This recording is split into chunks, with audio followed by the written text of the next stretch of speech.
வாங்க இப்போ நம்ம பாய் வீட்டு மட்டன் பொடி குழம்பு எப்படி செய்யலான்னு செய்முறை பார்ப்போம். அதுக்கு தேவையான பொருள் மல்லி, சீரகம், சோம்பு, மிளகு, பட்டை, கிராம்பு, ஏலக்காய் எடுத்துக்கோங்க.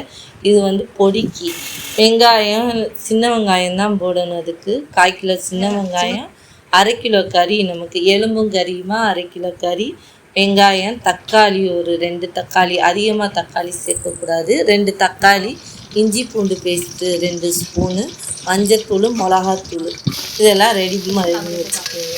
நல்லெண்ணெயை ஊற்றுங்க.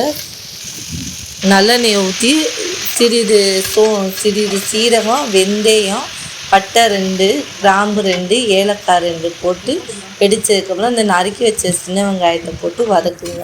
வதங்கி வரையில் தக்காளியை அதில் போட்டு கழுவி வச்ச கறியை அதில் போடுங்க. அதோட அந்த இஞ்சி பூண்டு பேஸ்ட்டு, மஞ்சத்தூள், உப்பு தேவைக்கு ஏற்ப, மிளகாத்தூள், மல்லித்தூள், தனியாத்தூள் அது ஒரு 1/2 ஸ்பூன் மொத்தம் போடுங்க. ஏன்னா அந்த பொடியிலே நம்ம மல்லி சேர்த்துருக்கனால கொஞ்சமாக தான் போட்டு நல்லா சுள்ள வதக்குங்க. வதக்கி இந்த அரைச்சி வச்சுருக்க பொடியையும் 1 ஸ்பூனை போட்டு வதக்கி நமக்கு தண்ணி தேவையான அளவு ஊற்றி அடுப்பில் குக்கரில் ஒரு 4 விசில் வச்சு இறக்கிடுங்க. அடுப்பை ஆஃப் பண்ணிடுங்க.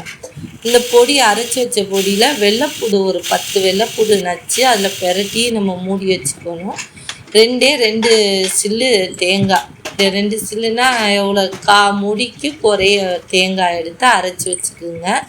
இந்த கறி வெந்ததுக்கப்புறம் தம் போனதுக்கப்புறம் ஓப்பன் பண்ணி அரைச்சி வச்ச தேங்காயில் ஒரு இடியப்ப மாவு இருக்குதுல்ல, 1/2 ஸ்பூன் மாத்திரம் அதில் போட்டு கலக்கி அதில் ஊற்றி கொதிக்க விடுங்க. கொதிக்கையில் இந்த பொடி மிக்ஸ் பண்ணி வச்சுருக்கோம்ல, 3 ஸ்பூன் பொடி, 10 வெள்ளைப்பூடு பெரட்டி வச்சுருக்கத அந்த பொடி குழம்பு மேலே தூவி விட்டு கிளறி விட்டு அடுப்பை சிம்மில் வச்சு ஒரு 5 நிமிஷம் மிதமான சூட்டில் அதை அப்படியே எண்ணெய் படுற அளவுக்கு வச்சுருங்க.